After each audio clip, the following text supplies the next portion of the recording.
Hi, this is Caleb with A Safe Landing Counseling Services.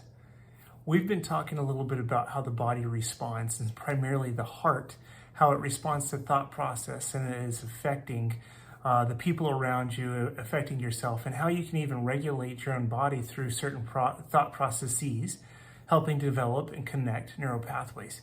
I'm going to go a little bit south on this, right? We're going to go from the heart to the gut. All right, the gut has neural pathways in it, just like the heart does, just like the brain does.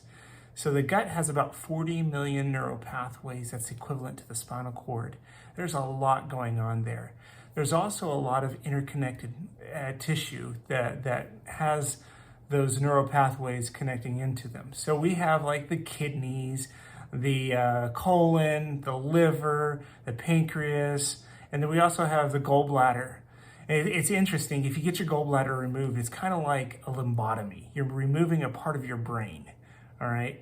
And also with the kidneys, if it's removed and somebody else's kidney goes into you, it could actually cause issues with what we call personality changes because of that transplant. So people may have one personality, get a transplant from somebody else, and it changes their personality to the person they received it from. Because your enteric nervous system, the gut brain, is a brain. It does hold thought process. Here's how we can kind of identify with that. Many people say, I have a gut feeling about this. Well, guess what? That is actually thought that's occurring in your brain, okay, your gut brain. And what we want to do is be mindful of what's going on in our gut. So the gut has so much going on with those 40 million neural pathways. And when we think about how that affects our thought process, we can just think about sitting at a table and eating some food and having good people around us and the laughter that we feel and how it warms our entire being, because 90% of your serotonin is produced through your gut. So that serotonin is a feel-good hormone. It fights depression. It helps balance mood and stabilize.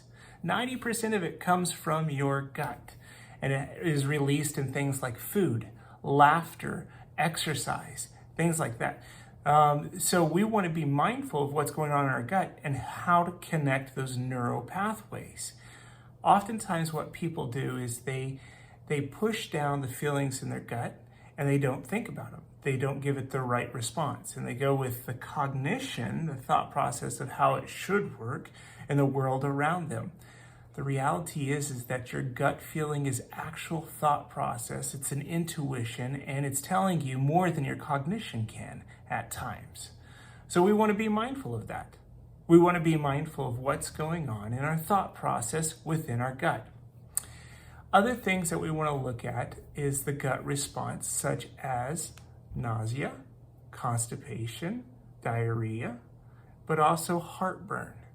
Those four side effects, if we can, those four side effects are kind of anxiety attacks that occur in the gut brain.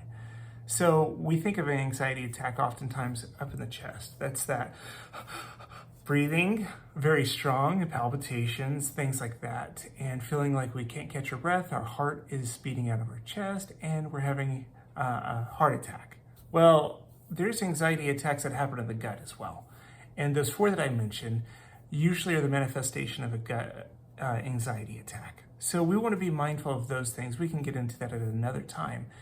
Your gut is always thinking, it's feeling.